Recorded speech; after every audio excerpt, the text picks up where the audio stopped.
not put me in a cold shower. You're not. I will hurt you. I don't suffer from autoimmune disease, and I don't like cold showers. No, I do not like that.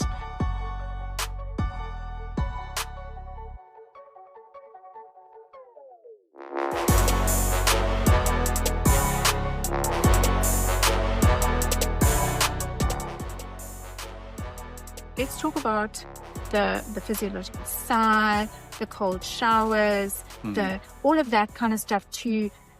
Someone said yesterday, it's like slapping you through the face. It does the same thing. I don't have to have the cold shower. You just slap me and then I'll be fine.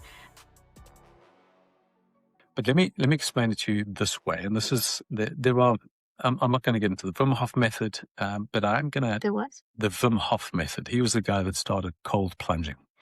Google Wim Hof.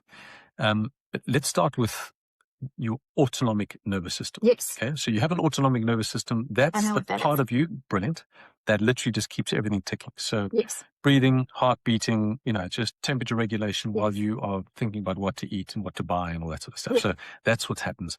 That's what the autonomic nervous system is. You have a sympathetic and a parasympathetic aspect of it. When we are in fight or flight, panicked, anxious, sympathetic is up really here. high. Yeah. When we rest and digest, calm and relaxed, parasympathetic is kind of the predominant sort of driving force. Yes. We want those two to be in sync and balanced. Yeah. How do you do that?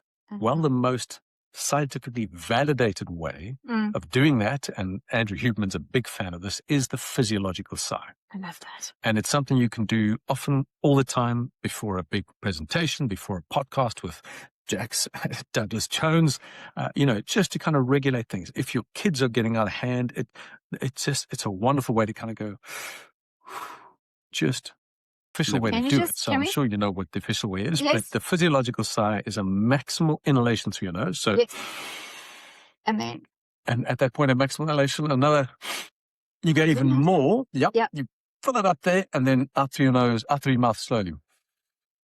So if we do that in one, it's a...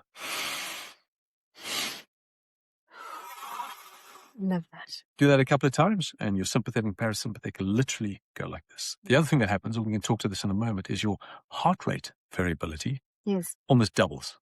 You want high HRV. If you want to do that almost instantly. I want to know what that is. We'll chat to that in a moment. But quickly coming back to physiological sigh and cold showers. Cold showers are interesting because what happens when you get put in a cold shower? You and I both know this. That cold water comes on and there's just adrenaline and cortisol and it's panicked and like, what are you doing? And your body goes into this sympathetic overdrive and you're like, But in that time is when you kind of stand and you breathe, do the physiological sigh, calm yourself, center yourself, deal with the crisis, the stress that you're putting yourself under, and suddenly it's not so bad and you've dealt with it, and then you can turn the heat up again and you're back to normal. Now that is good exercise. That's a good way to train yourself to deal with stressful situations.